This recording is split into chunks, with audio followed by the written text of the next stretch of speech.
Welcome to the FullyCrypto podcast.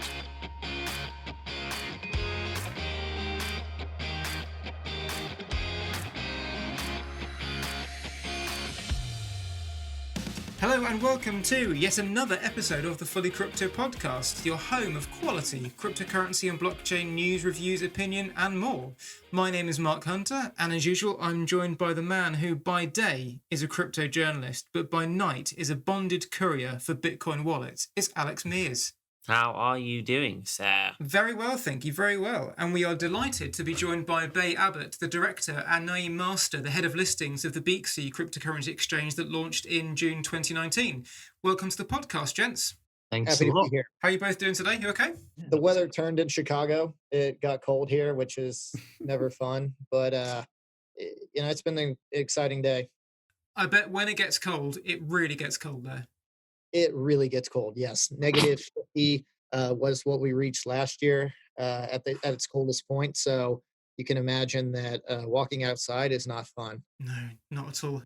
Yeah, that's the point where I call in sick to work and just like, sorry, I'm too sick. I can't leave my bed. There's my fluffy pajamas and the hot chocolate want me. Have you ever had it where they shut down the whole city? It was so cold that No. literally trains couldn't even run. So they just That bad. they called work across the city. It was like a school Oh, trip in the entire city. That sounds fun and awful at the same time. Yeah, exactly. Yeah, I kind of want to experience it for like just like an hour. Then get And then airlifted move- out. Yeah, get airlifted back out to somewhere it's nice and toasty. Well, you've given us a bit of an introduction as to where you guys are. So if I could ask you just to introduce yourselves and kind of how you both got into crypto and how you got together and started Beaxy. Yeah, Naeem, I'll let you start there. Yeah, sure. So I mean, my journey is quite interesting. We joined Beaxy, I would say, well, during the restructure back in October, November of 2019. Initially, before that, I was working as a moderator in the Beaxy social community channels. Predominantly, my role was heavily focused around the Discord and monitoring the Telegram chats, providing any kind of customer support, answering customer queries, and just general kind of day-to-day things, if you will. In the management restructure, that's when I started to take a more hands-on role with Beaxy itself, which I think was pretty valuable for Beaxy because I'd been in the cryptocurrency space for a while.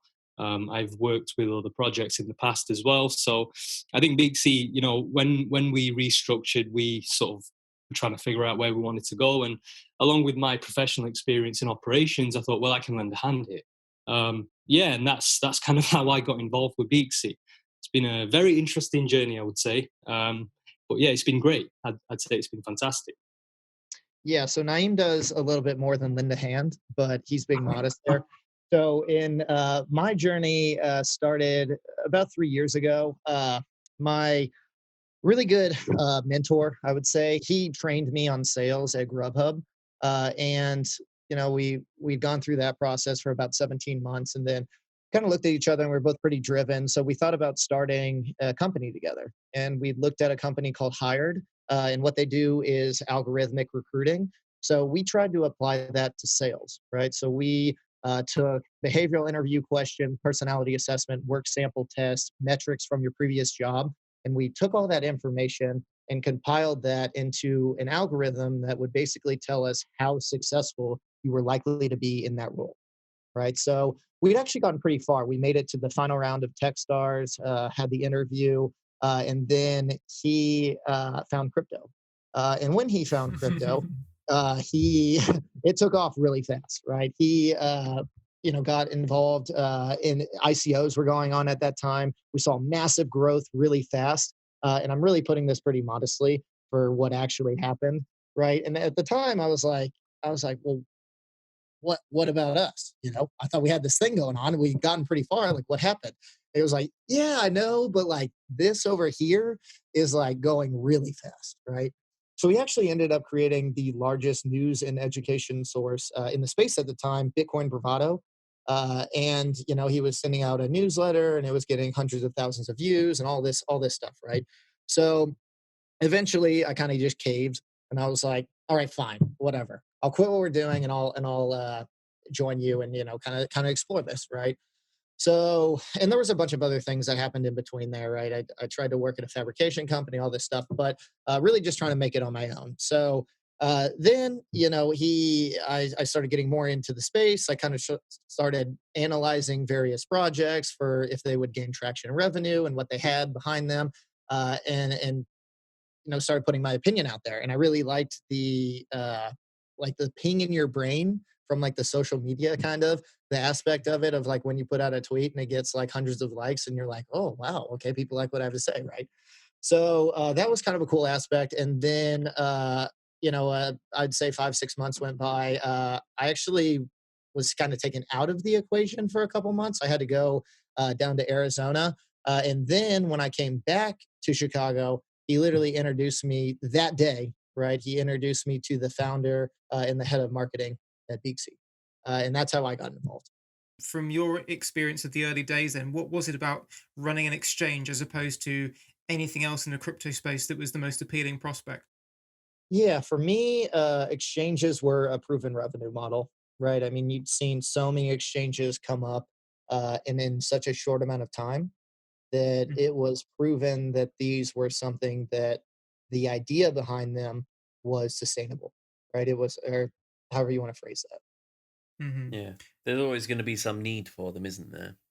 So you're always going to make some sort of money as long as you've got something that looks nice, feels nice, and is easy to use. Yes, that's exactly right. So how does the early experience of those kind of first kind of heady days, how does that compare to now and like what you've learnt across the years you've been working on it? So, Naim, I mean, even the short amount of time that you've been here, why don't you take that one and then I'll answer? Well, I think that's a pretty interesting question. I would say one of the well, I mean, Beaxy 1.0 was, a huge kind of experience with trial and error, right? We understood Mhm. what worked and we understood what never worked. I mean, ultimately, the business didn't do so well in the end. However, we were able to take those lessons forward into Beaxy 2.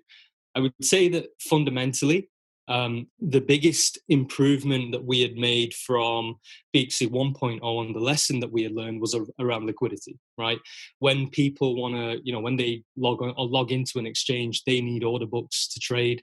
And also, if those order books aren't, available, then nobody's going to trade.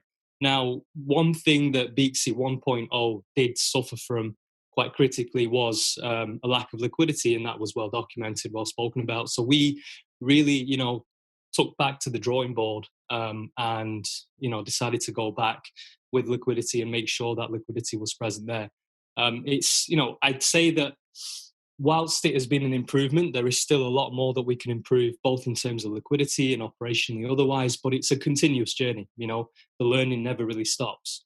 But yeah, I would say for me personally, that has been the biggest change. Like people couldn't trade on 1.0 and now they can, if that makes sense. Mhm. Yeah. Yeah, I think for me, it's night and day, right? You're taking people that didn't know how to run an exchange, now having some of the best people in the world either backing you or working with you directly every day, right? That makes a massive difference. I mean, Brian Pearson, our chairman, he has been doing this for 25 years, right? He made markets for every equity class outside of options, or every asset class, excuse me. And that's a massive advantage, right? And just talking about liquidity, we are talking about one of the top market makers in the world. That helps drastically with uh, the shortcomings that were versus the things that are now. Yeah, exactly. It helps to have that talent, that experience on board, even if it's from a different, asset class, so to speak. It's Still still relevant transferable. industry. Exactly. It's transferable experience. And they know what the users like. So it's a lot of experience that I think is necessary to build an exchange, especially like a world class exchange. You can't have a world class exchange without this experience, this knowledge. 100%. I think user experience is definitely, Yeah. like I read a really interesting quote once. It was in an article about specifically about customer experience, right? So the article pretty much said, to summarize, that if you create any exchange with reliable customer support, there's not only a chance that the exchange will survive, but it will prosper. And I think that is so true, because there is such a huge gap between a lot of centralized exchanges nowadays and users, right? There's usually a mountain between them, and it's either hard to get hold of support, or it's hard to get any kind of communication. We've heard of plenty of cases where people have waited. I think one of the exchanges, I think I read, someone waited for 4 years for a support ticket to be answered. No, seriously, I genuinely read that. God. And it's not kind of unusual for support tickets not to be answered for a very long period of time.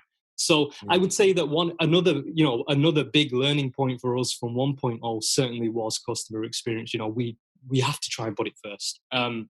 Regardless, we try to aim to have customer support tickets at least responded to within 24 hours. That's like a key metric that we have. Customer support, huge focus. That's been a very, very big learning point for us.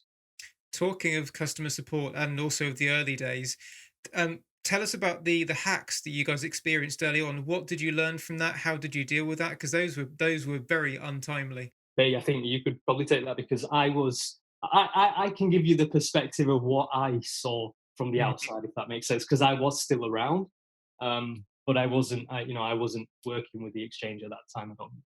But it was interesting.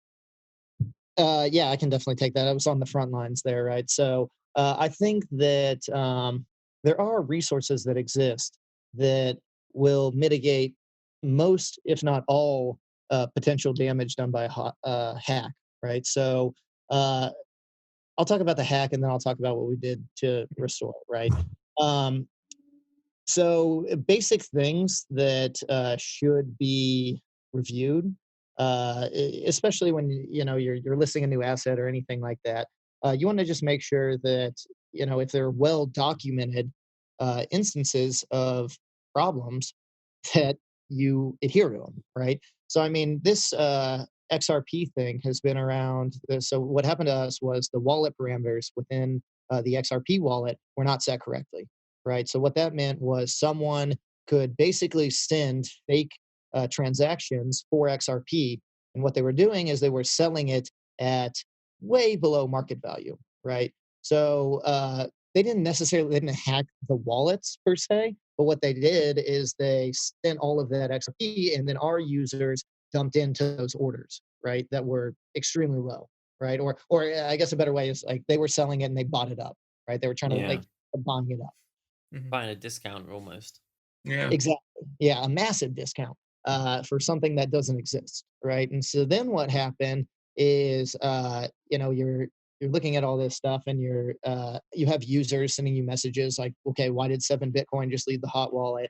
And then the lack of communication, that if it's not perfect during that time, if things aren't communicated like ideally, then you have two disjointed parties between management and the people who are actually dealing with it, right? And then they're going, okay, what do I do? What do I put out? And they're not getting a ton of guidance. So then it just it snowballs from there, right? So then you have an even bigger problem, because you're putting things out that you don't necessarily you think you're correct in what you're hearing based on what development and all these other, but there's so many different things flowing up the chain that it's that all needs to be sent out constantly, right? Your whole team has to be informed. So I think we learned a lot of different lessons in there, right? The importance of communication, the importance of, and especially if something were to go wrong, right? For instance, recently, obviously no one's hasn't heard about the KuCoin thing in this space, right? But 20 minutes, an hour after it was happening, the CEO was doing a live stream answering questions, right? Mm-hmm. So that's an important aspect. What we did, though, to stop that, prevent that from ever happening again, is we went out and we secured a partnership with Curve, right? Curve has institutional security of assets. That means that Well, Curve is actually a pretty cool technology. They don't actually, so you don't have to host the nodes. They can actually, so they use multi-party computing, so they can integrate with any asset, right? And then what they do is they basically provide bulletproof protection for those assets, right? So they any transaction that tries to get withdrawn on Beaxy has parameters around it which require multiple management approvals, not any over a certain amount. So that prevents that, right? You don't just have $200 million walk out without someone saying, "Hey, what is this?" So, I mean, there were a bunch that was learned during that time, but that's obviously the main parts of it. Mm-hmm. Yeah, Yeah. I sort of looking at it from the outside, I would echo what Bay just said there. Communication, um, that was critical. That was a really critical point because as someone on the outside looking in, I remember thinking to myself, well, I don't understand what these guys are saying. It's it was kind of disjointed. I mean, admittedly, there's no harm in sort of admitting that. I could not make sense of some of the messages being put out, and I think, you know, that wasn't necessarily, I mean, it was a bad thing at the time, but it was definitely something to take forward and learn from, if that makes sense. Yeah, I think as well that the problem in this space is that people are so wary of things like that happening. They're so wary of the worst happening that the moment something goes wrong, the moment anyone mentions the word hack, it just people freak out. And it's in a space where customer service isn't exactly something that is known about too much and isn't practiced that well. There's a lot of pressure, like you said, there's a lot of pressure on getting it right. And there's a difference between knowing the theory and putting it into practice whilst you're also having to put out fires. Oh yeah, absolutely. I mean, we were up relatively late, reacting to the KuCoin hack the other night. So I was actually woken up, just to make sure that our exchange and our users were safe and secure, right? So we had to disable trading for certain pairs, and yeah, I mean, it's one of those things that you accept. You have to be on call.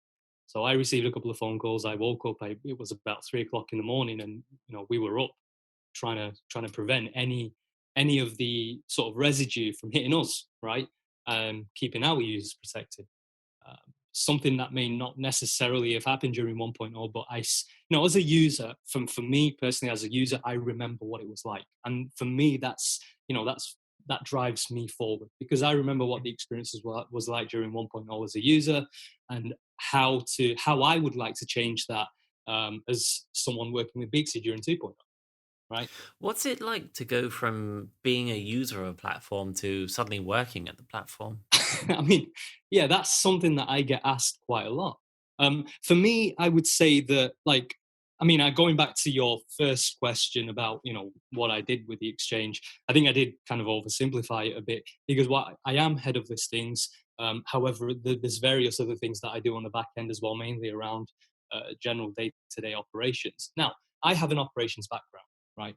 I was trained as a ISO 9001 lead auditor. I've built business management systems in various different industries. So, I've kind of got hands-on experience with regards to at least trying to run a lean operation. Now, as a user, there's certain things that I could see that were wrong, right? Now, fundamentally, bad communications is a symptom of poor operations, right? So I would say that I really wanted to use my experience to try and change the way things were being done. And it was weird. I mean, it was weird, but it's great. It's great because I get to apply myself, right? And I get to do things the way I would not want things to, as in, when I was a user, I didn't want to see certain things. Now I am kind of like, I've got key decisions on certain things, and I don't want others to experience what I experienced. So in that respect, it's great. You're a little bit like the guy who starts off on the factory floor and ends up kind of going through the ranks and becoming a manager. If you start at the bottom, then you have a really clear idea of what's important to the people that use the platform. Yeah, I agree. I think everyone has picked up their lessons. Everyone has picked up lessons along the way. And for myself, my perspective is just as you said. It's like someone working on the shop floor and moving up. But yeah, you're right. You're right. It's a great experience, and I'm really thankful that I'm able to apply my experience in this manner. It is a very interesting transition that the exchange has made from just in a very short space of time.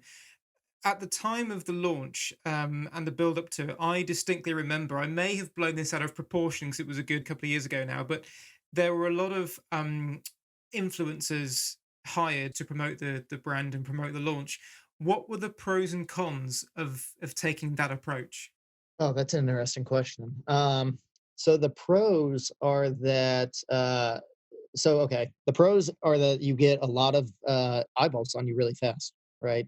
I mean, the that's I think at one point we were, having it was the most talked about project, obviously on crypto Twitter, but we had upwards of 500 million plus impressions, right? And that's great. That's great if you can live up to those expectations, right? So if you're not prepared to live up those expectations, right? Then you launch, and it obviously doesn't. It falls flat on its face, and now it's about repairing those, right? Because not only did all these people put their names on it, okay, but they put their names on it, and in their eyes, yes, everything has changed, but what they really promoted has that changed, right? Because you got to think about Beaxy 1.0. What did they actually promote, right? What did they actually put their name behind? And it wasn't an already working product with actual users and generating millions of dollars in revenue, right? So you just like have to objectively look at that and decide, like, okay, what do we do now to rectify that situation? Mm, okay.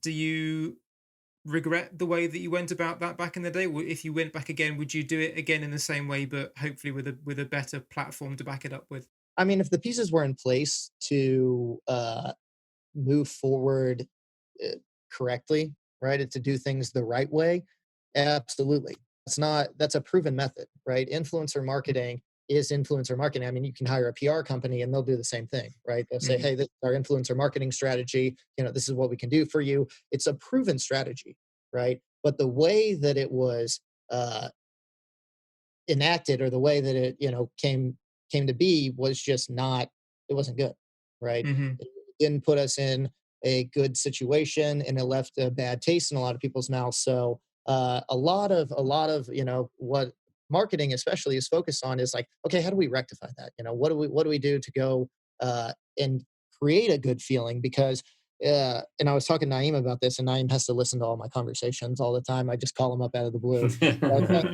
I was talking to him about this, and I was like, marketing should evoke an emotion within you, right? Good marketers get you to feel a certain way, and then they get you to take action based on that feeling, right?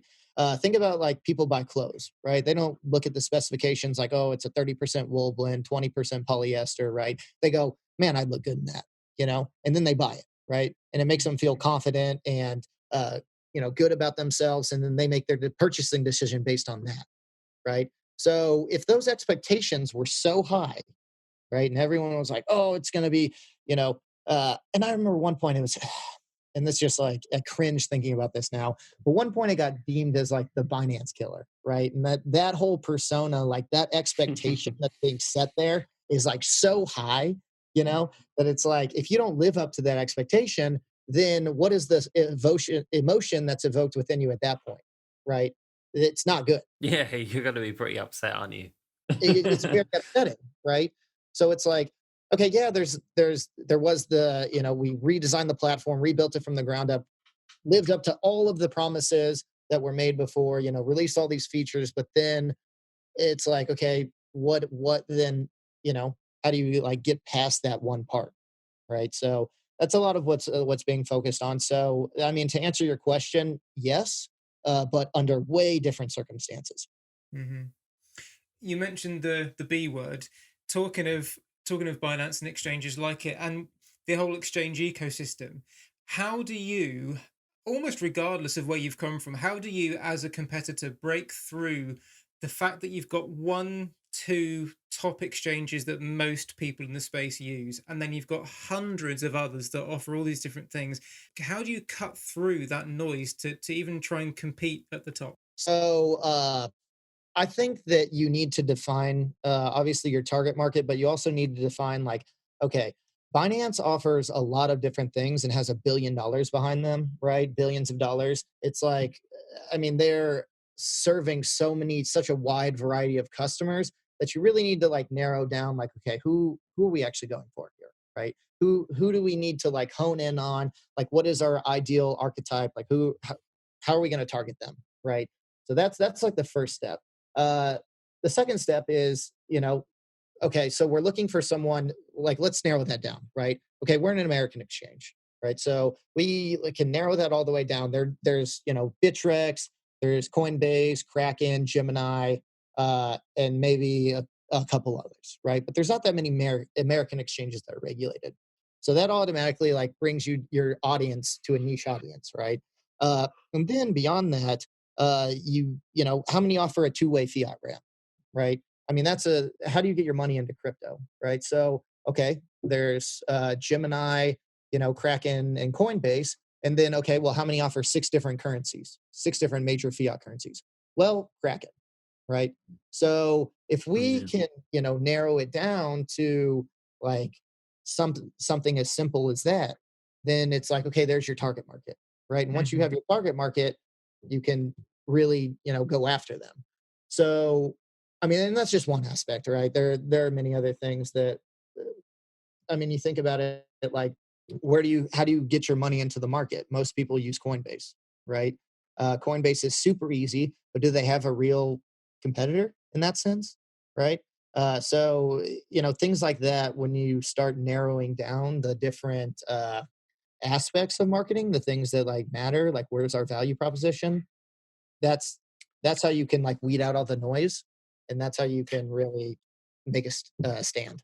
So speaking about how you get your money in the market, does Beaxy give its employees the opportunity to be paid in cryptocurrency? Like, is that a way that they can get into the market as well? Or do they have to get paid in fiat and then convert through an exchange of their choice?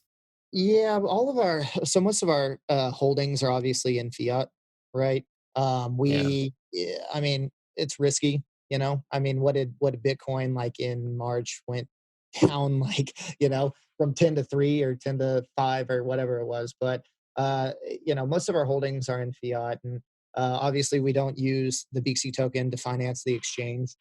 Yeah. So we like to think in terms of fiat currencies. So no, we don't offer payment at this point in time. Is that something we could do in the future? Yes, right. But especially for the size we are, it's just not something we're Yeah. really thinking about right now.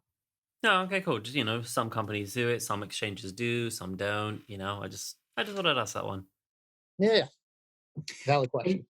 Do you see a change in the kind of people using cryptocurrency? Is it getting more institutionalized? Is it more financially literate people, if you like, are getting involved? This industry has gotten much more well versed, especially since 2017. Right. I mean, you are getting an influx of new people coming into the market, but they are more educated, right? And it's even more competitive about giving them a product that they want. So in that regard, yes, it's changed a lot. I think that a lot of what 1.0 was sold and who that appealed to, obviously not getting a ton of those people anymore, right? So our demographic for users, just by geography, has changed a ton, right? So uh, yeah, it's changed a lot for us in the transition from 1 to 2. Hmm. And is that something you think that's just going to continue with time? Yes, I definitely think so. I think we're already seeing that, right? I think the average retail customer is a lot more well versed in crypto than they were in 2017. You know, so I I think there's definitely think another so. point. I think there's another point on top of that as well. That at some points it may feel like user experience is getting more difficult, right?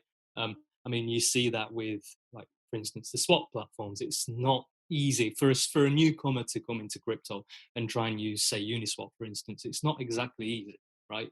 But in other aspects, I would say that the UX is improving a lot as well as the years go by. I mean, it wasn't too long ago where there was no such thing as a hard wallet, and you could only store your bitcoins on a paper wallet. Year on year, the user experience is improving in crypto, and for us on our platform, we've got to focus on user experience. So Trender, for instance, the whole purpose of Trender is to make trading easy, right? It takes a novel idea from, Tinder, for instance, where you swipe to perform an action, and now users, even if they're new to crypto, they can take, they can go on the app and swipe to trade. So I think as the years go on, people are coming up with new ideas on improving for improving user experience. I think that plays a key part in it as well. Yeah, certainly. In talking of the future, then, why will some exchanges survive and some die? What is it that's going to be the thing that keeps an exchange alive over the next 2 to 5 years? Well, I think Brian would be remiss if I didn't say this, but definitely regulation, right? I think the regulation, I mean, it's moving that way now, right? So I think that's going to be a big piece in who stays and who goes. Naeem, I'm sure you have other ones, but that's the one that came to mind off the top of my head there. Yeah, I would definitely agree. So, I mean, security is definitely another one as well. I mean, how many exchanges have we seen die off because of poor security protocols, right? One hack and they're done. We saw Cryptopia not so long ago. I mean, there was a spate of hacks in 2019, and we've seen that trend continue in 2020. I think if people do not prioritize security and implementing the most stringent of security protocols and security audits, then they will be a target. But how do you get a balance between security and usability? Because you can go like full Fort Knox and it's just an absolute pain in the ass to use, or you can be, just give us your thumbprint, you're good to go. Like, how do you decide what's a good balance?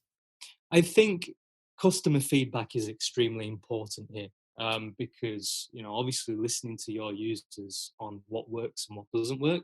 I think you're right, that to a certain extent security can hamper user experience, because then you make the process cumbersome, and then it becomes very difficult to use. But this is probably where for us personally, we like to listen to our customers. If our customers are saying something is wrong, then we know that something is wrong. We sort of look into it, and usually 9 times out of 10 they're right. Yes, so we try to improve it. But I agree, there is definitely a fine balance between usability, speed, ease of use, and security. Right. Yeah. I have a thought process, and this is probably my own personal point of view. I think 2FA should be mandatory on all exchanges. I think 2FA is something that I think it should be mandatory on everything. I 100% agree, and I think it does surprise me how a lot of people overlook 2FA, right? And especially if you're a newcomer to the space. Like, let me put myself in the shoes here. It took me a while to figure out what 2FA was, right? I mean, when I was sort of new to everything and trying to make my way around certain things, and you kind of read about 2FA and come across it and you think, wow, this is genius. But a lot of people still don't understand what 2FA is, and that kind of that's worrying. I think the issue is that people don't get how it works. It's just this magic number that appears on another device, and you type it in, and something else accepts it, and it's like, well, how does that work? It's like black magic. So I think it's a case of people don't need to understand it. People don't need to understand how it works. They just need to understand it's more secure and it's actually really easy to do. You just get an app on your phone, and you just link it up with the site. It's just scan a QR code, copy the number, you're done. That's it. I think education goes a long way here. Yeah, right. Exactly. I think education, if exchanges educated their users more on how to use the stuff, if they made a 5-minute video on how to add 2FA to my account, which is the best 2FA to use, it's going to go a long way. And that's what the industry needs. 100%. I think, and if I'm to be brutally honest here, I think Kraken do a fantastic job of that. You know, they have like a good catalog of materials. And I think every exchange that wants to succeed should have that as standard. And, you know, they should be teaching their users as much as they can through articles on their blogs and the websites. And that's kind of like, you know, we're heading down that path as well. We want to populate our blogs with as many educated pieces as possible, right? Simple things like how to set a password, how to change a password, how to set 2FA. And not even focusing on the more complicated things. It's just the simple things that people may overlook, and that those are usually the most devastating ones, in my opinion.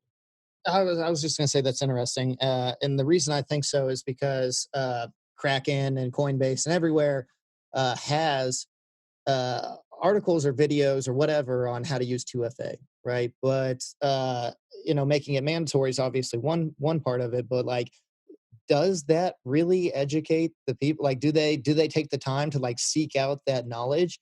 And I'll give an example. So, someone was I was talking to our main shareholder, and he was telling us that Ukraine, right? They had a recent election, and the way that the guy got elected was he basically was a comedian, right? And he had a weekly or I don't know how many times it aired per week a TV show, and he would basically play the president, right? And when he did that, people got accustomed to seeing him as a comedian as the president, right? And then the election came around, and he won the election by like a landslide, right? It wasn't even it wasn't even close, right? So like, is that the type of education? Do we need to like reinvent the education there to get people to like understand things like that? Like, how do you really approach that? Because I can throw like an article or a video up, but like, are people really going to immerse themselves in finding out why this matters? Right? Is it really interesting enough for them? I think while 2FA is still voluntary, there will be people that don't do it because it's just a hassle and they haven't got time for it.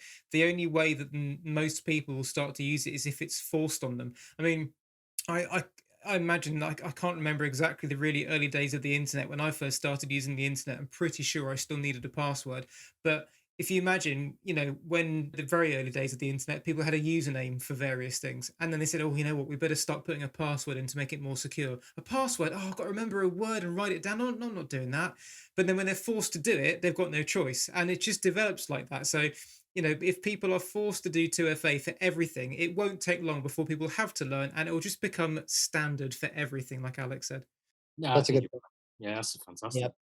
I wanted to ask about, you touched on regulations quickly. It's a bit of it never used to be a thing of mine, but I think because I've realized that regulation is something that actually is a bit of a bitter pill to swallow for the crypto space, but it's one it needs to take. If the people that keep talking that Bitcoin can go to $1 million or whatever, if they want it to get there, if they want the crypto markets to be as big as, whatever other markets are out there needs to be much, much, much more regulation to entice the kind of people in that have got the money to take it there. It's a bit of a thing of mine that it's something that has to be done. Let's just do it and get it done with. So obviously we comply with KYC AML. The policies and procedures for KYC AML came directly from our council. So we've always got the best advice at hand, right? I would say that a lot of exchanges have probably kind of like switched on to the idea of KYC and AML post 2017, because that's really when all the media eyes were on crypto, right? For us, because so let me give you an example, right? So Shapeshift, for instance, I remember there was quite a big article about, Eric Voorhees he had a fantastic podcast where he was talking about like KYC, and they had implemented KYC on their customers, which didn't go down too well at the time, understandably. But he was like, look, this is something we have to do. We've got no choice. We need to comply. As we're US based, we've got no choice but to comply. Now, if I think an exchange is not so much imposing, but changing their policies, because at the end of the day, it has to be, it has to be enforced somehow, right? But if they're introducing the policies midway through their life cycle, then nobody likes change. We know that. People usually are averse to change, and similarly, people are going to see KYC and they go, "Oh, I'm going to go elsewhere," and they're not really going to take too kindly for it. To us, on the other hand, we've had KYC mandatory from day one, right? So it's not been all that difficult for us in that respect, because our users know that once they sign up to Beaxy, in order to trade or perform any activities, they need to pass KYC, right? So for us, I would say there hasn't really been that much of a, transition per se, because it's always been with us from day one. But I can appreciate any transition that other people might go, other exchanges may go through, and it can be difficult. I can see how it can be difficult because it's a complete change in policy, right?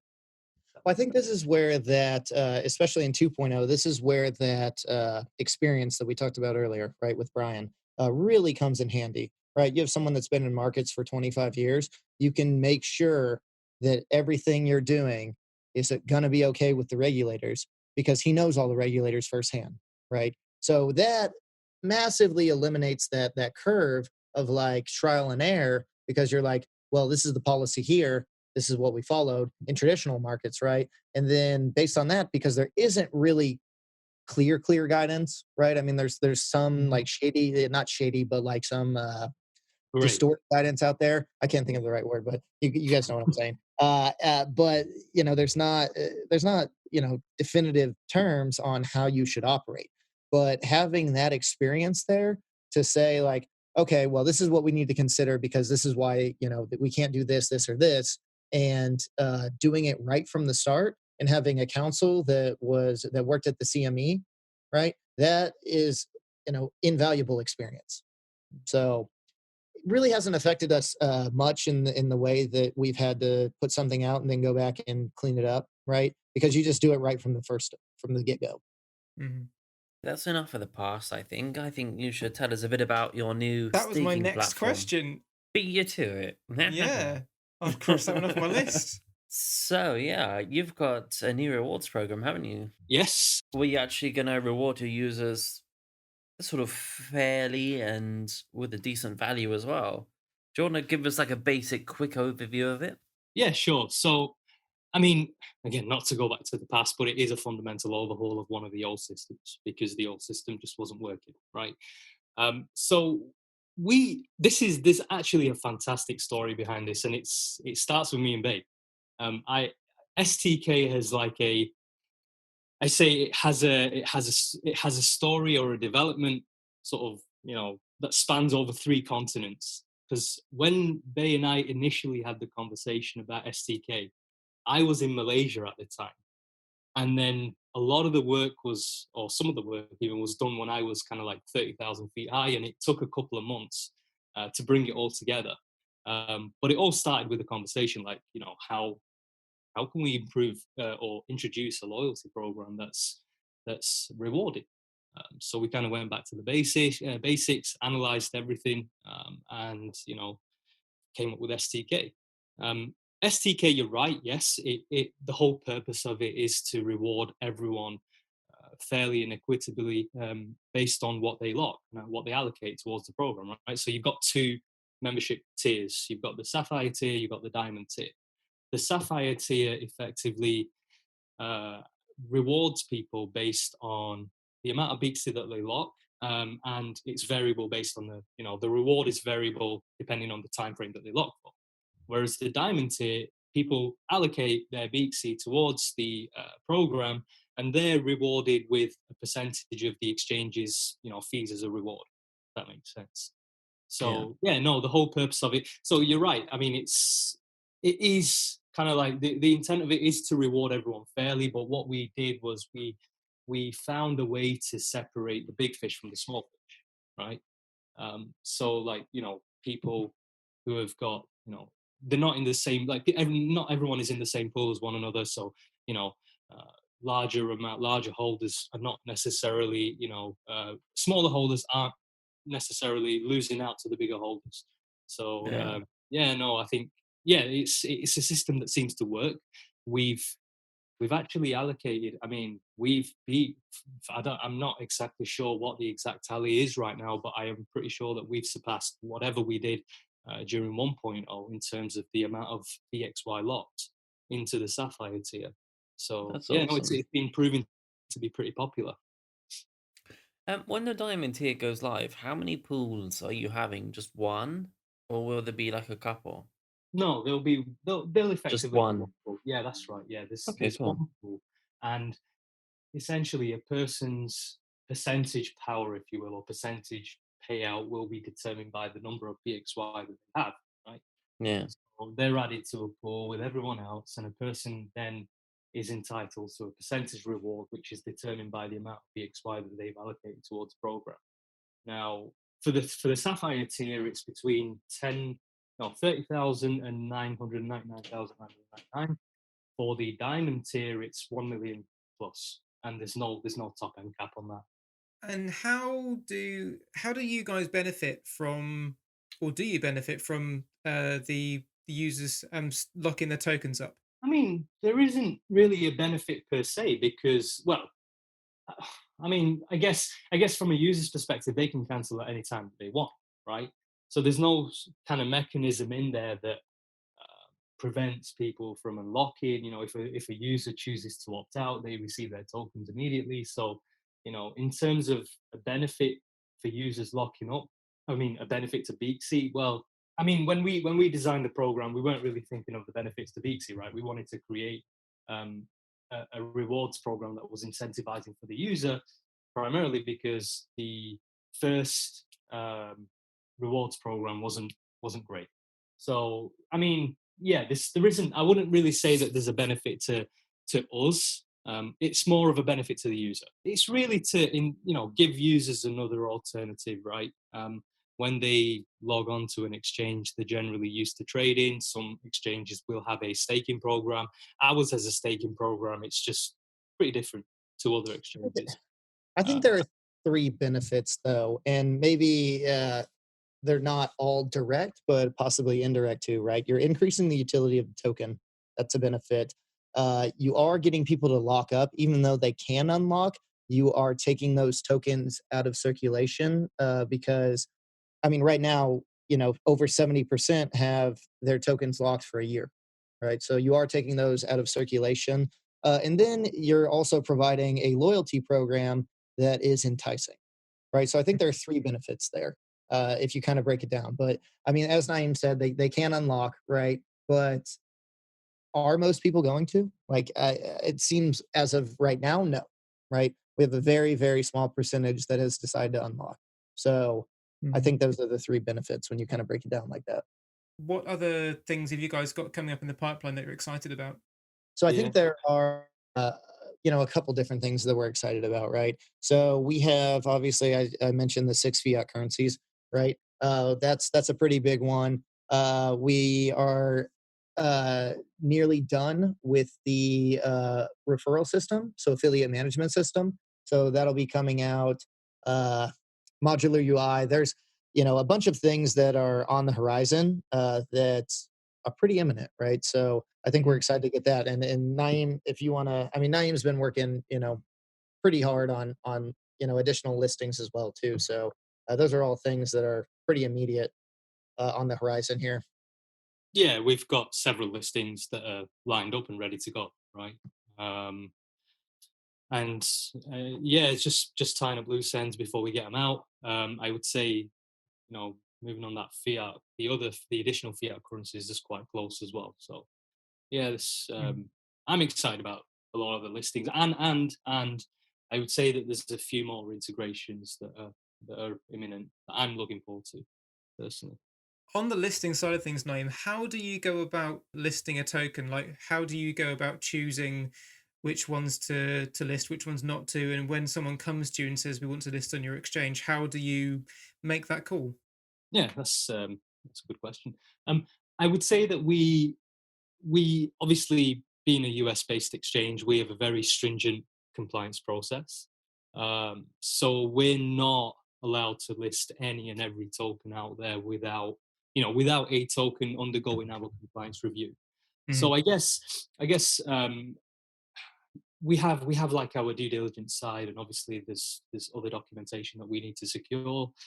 We need to perform a security audit as well, and we have to make sure that all the T's are crossed and the I's are dotted on that front. As for the decision making, process? Well, it's compliance, really. I mean, I'd say a lot of the tokens that do, well, a few of the tokens that apply don't pass the preliminary compliance stage. So, I mean, you can imagine, right? You're a US-based exchange. We're trying to work within regulations. There's a lot of exchange, a lot of tokens out there on the market. Some that apply, just unfortunately, they don't pass the compliance stage. But then, obviously, once compliance is complete, then we look at the integration side. We look at how long it will take. We like to get up close and personal with the projects that we list, right? So generally schedule phone calls, and we discuss a plan of action, get to know a bit about the project, get to know a bit about the token, get to know a bit about future plans with the project, and vice versa. We invite questions from projects to us as well. So we have a really healthy conversation there. And then obviously once both teams, because at the end of the day, I the way I see it is like a job interview, right? A job interview is always a two-way process. Not only is the person trying to get the job, if you will, but the person that's interviewing needs to make sure that it's the right person for him or her. In the same way, we need to make sure that the project is good for us, and the project needs to make sure that we're the right exchange for them. So there's a lot of, good conversation going on between the projects. Once the compliance stage is complete, then, we schedule a technical integration and then move forward from there. That's awesome. What's your rejection rate? That's a good question. I don't actually think I don't think I've got calculated statistics on that. What does your instinct say? My instincts say that we get a lot of requests, right? I would say that because the listing application form is live on the website. So, there are tokens. I mean, everyone under the sun applies. And I would say that the rejection rate is, that's actually a good question. I'd probably say it's about 60%, but I mean, again, it depends on the token that's applied. Now, if it's a lot, I guess the other side of it is, we've always asked our community members, people in our Telegram chats, that if they know projects and if they want us to list a project, then put us in touch with the people behind it, right? We've listed a few tokens this way as well.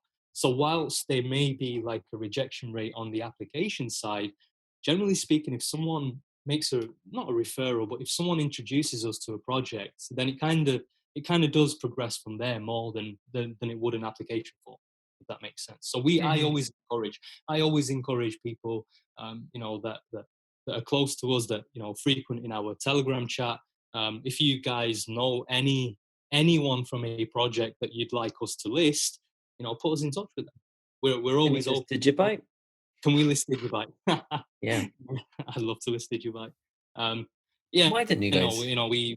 We can hook you up with someone. Yeah, no, we've actually had conversations with Digibyte, and we just continue to have conversations. I mean, we're in conversations with a lot of projects, so it's just as and when, really. Yeah, I guess you just got a lot of integrations to make and things to make sure everything's right, and sort of admin stuff that normal users don't think about or see. I would say that the compliance side is definitely a huge element that people may not necessarily be familiar with, and understandably, right? Because compliance does take a while. I don't think a lot of people will necessarily see what goes on with the process there. But then the other aspect that we have, so for instance, we don't have any kind of volume requirements or anything like that, but we've always said this to projects that liquidity is mandatory, because it doesn't look good for us, it doesn't look good for an exchange if users log on to the exchange and the books are empty. This is something that we specifically learned for 1.0 when we listed a project, and it didn't go down well because there was no liquidity on the books, right? And this is also something that we've learned from Ryan as well, and his presence and influence. So liquidity is something that's mandatory, and that alone, I would say, can take a while. There is a lot of work involved in making sure that the market is stable, the market's robust. A lot of testing involved. So it's quite a lengthy process. Yeah, I imagine it's not just click, click, click, done. It's there's a lot more that goes on behind the scenes that people don't think about, and I think a lot of people don't see and they take it for granted. So, when they send out a tweet saying, "Oh, Beaxy, list my coin, list this, list that," they think it's just okay, fine, sure, done. But in reality, it's like months of work, integration, and market making. It's not easy. It's not, yeah. I mean, I would say there's a fair amount of work involved, and it's not a straightforward process. Oh, exactly, because it's very mechanical, isn't it? As it is, people just expect. They don't, appreciate. They don't appreciate the effort that the project puts in to get listed. They don't appreciate the effort the exchange makes to get a project listed. They just think, okay, well, this is the coin I like. Why can't I trade it here? Why can't I trade it there? They just expect it to be there. They think it's just literally click, click, done. So I think if you educate the users of the effort that goes in, I think it would make them appreciate a bit more the exchanges that do list them. I mean, in all fairness, I think it's probably right for a user to expect that because, um, if it's something that attracts them to the exchange, then why not? I think an exchange should endeavour to list it. But at the same time, I think what also needs to be understood is that there is a process involved. I think that process is misunderstood. But yeah, I mean, I don't really have an issue with users expecting an exchange to list their favorite token. That's the whole purpose of an exchange. Oh no, of course it is. But I mean, I think users don't, they don't understand what goes in. They just presume it's a click and it's done. I think there's a lot of people in blockchain and crypto that don't get it. So there's a lot of unfair assumptions. Exactly. The unfair assumptions between the effort that goes in between all the parties, and they just want to trade. They don't get the rest of it.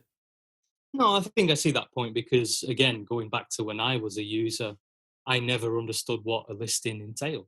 So, I completely understand and appreciate that perspective because I always thought, I mean, look, admittedly, when I was a user during Beaxy 1.0, I always used to wonder, what is involved in a listing? I never had that insight. Yeah.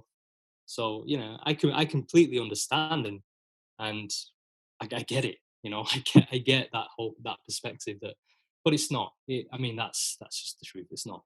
Yeah, I think they don't see the back end and the integration required to make it work and to get everything running through the system. They think it's quite simple. It's actually a lot of effort that goes in from an exchange's end. Yeah, yeah.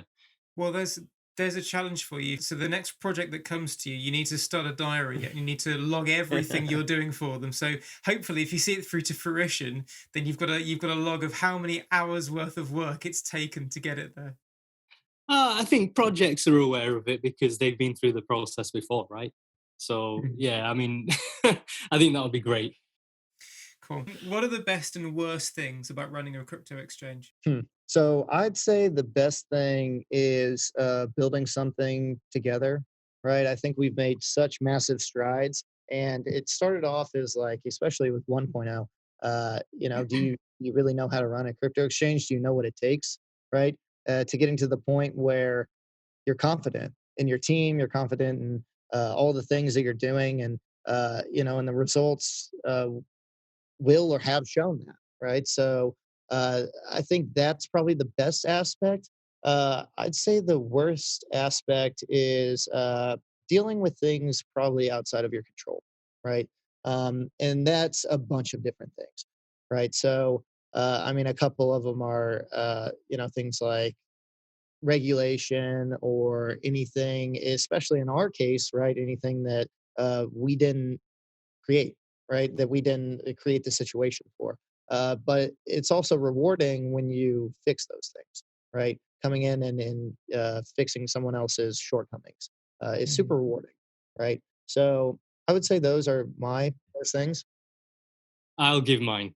If you're going to run a crypto exchange, be prepared not to sleep ever again. It's like having kids. It's like, I'm telling you, I mean, I am sure that Bay can attest to this as well. It is tiring. There is a lot of work involved, but you know what? it is worth every second. Honestly, it's like Bay said, building something together. I think the best thing about Beaxy is that we have got the right people in the right place, right? And every single one of us is we understand each other really well, and we understand how each other thinks, how the other one operates, and I think that's the great thing about us. And as a result of that, we are able to get things out quickly, efficiently, as and when we can. But there's good friendship here as well.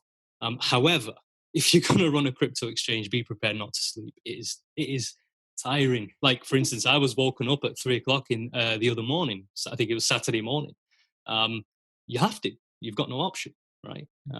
If you're on call, you're on call. But it's rewarding. It's really rewarding. It's like Bay said, fixing other people's issues, and building something together, building something for the future, and something that can potentially make a lasting change in the industry. I think that's the best thing about it.